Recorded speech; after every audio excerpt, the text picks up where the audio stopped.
MLA కోట MLC అభ్యర్థుల ఎంపిక హీటెక్కిస్తోంది. 5 స్థానాల్లో ఇప్పుడు ఎమ్మెల్యే కోట ఎమ్మెల్సీ స్థానాలు భర్తీ కాబోతున్నాయి. దీంట్లో 5 కూటమి ప్రభుత్వం చేజిక్కించుకోబోతున్న నో డౌట్. కానీ ఒకటి జనసేనకి ఇస్తున్నారు, మిగిలిన 4 చోట్లలో టీడీపీ ఎవరికి ఇవ్వాలనే ఒక ఆలోచనలో మల్లగుల్లాలు పడుతోంది. ఏకంగా సామాజిక సమీకరణతో పాటుగా పార్టీకి పనిచేసిన నాయకులకి అవకాశం ఇస్తామని చెప్పి కరాఖండిగా చెప్పినప్పటికీ వాళ్ళు ఎవరు అనేది ఇప్పుడు కొంత చర్చనీయాంశంగా ఉంది. చాలా చోట్ల పోటీ కూడా పడుతున్నారు. సో అభ్యర్థుల ఎంపిక కొంత గందరగోళంగా అట్ ది సేమ్ టైం కొంత మల్లగుల్లాలు పడుతున్నట్టుగానే కనబడుతోంది. టీడీపీ పార్టీకి ఇది సవాల్గానే ఉంది. ఇక ఉభయ గోదావరి జిల్లాలకు సంబంధించి రాజుల సామాజిక వర్గం నుంచి ఎమ్మెల్సీ సీటు కోసం పిఠాపురం మాజీ ఎమ్మెల్యే వర్మ పోటీ పడుతున్నారు. At the same time Mantena Satyanarayana Raju, Ganni Veeranjaneyulu కూడా పోటీ పడుతున్నారు.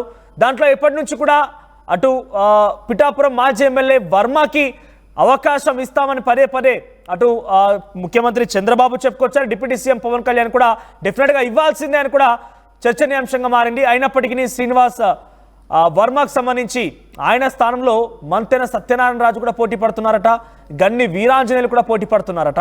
మరి ఇప్పటివరకు వర్మకి కన్ఫర్మ్ అని అనుకున్న వారంతా ఒక్కసారిగా మళ్ళీ షాక్కు గురైన పరిస్థితి. ఇక కృష్ణా జిల్లా నుంచి దేవినేని ఉమా కూడా పోటీ పడుతున్నారు. వంగవీటి రాధా పోటీ పడుతున్నారు. గుంటూరు నుంచి మాజీ ఎమ్మెల్యే కొమ్మలపాటి శ్రీధర్, మద్దిపట్ల సూర్యప్రకాష్ పోటీ పడుతున్నారు. ఇక రాయలసీమ నుంచి బీసీ అభ్యర్థికి అవకాశం ఇవ్వాలని టీడీపీ ఆలోచిస్తోందట. దాంట్లో నెల్లూరు నుంచి బీదర్ రవిచంద్రకి దాదాపుగా ఎమ్మెల్సీ ఖరారైనట్టుగా తెలుస్తోంది. ఇక మరోవైపు మాజీ మంత్రి మోపిదేవి పేరు కూడా తెర మీదకి వచ్చింది.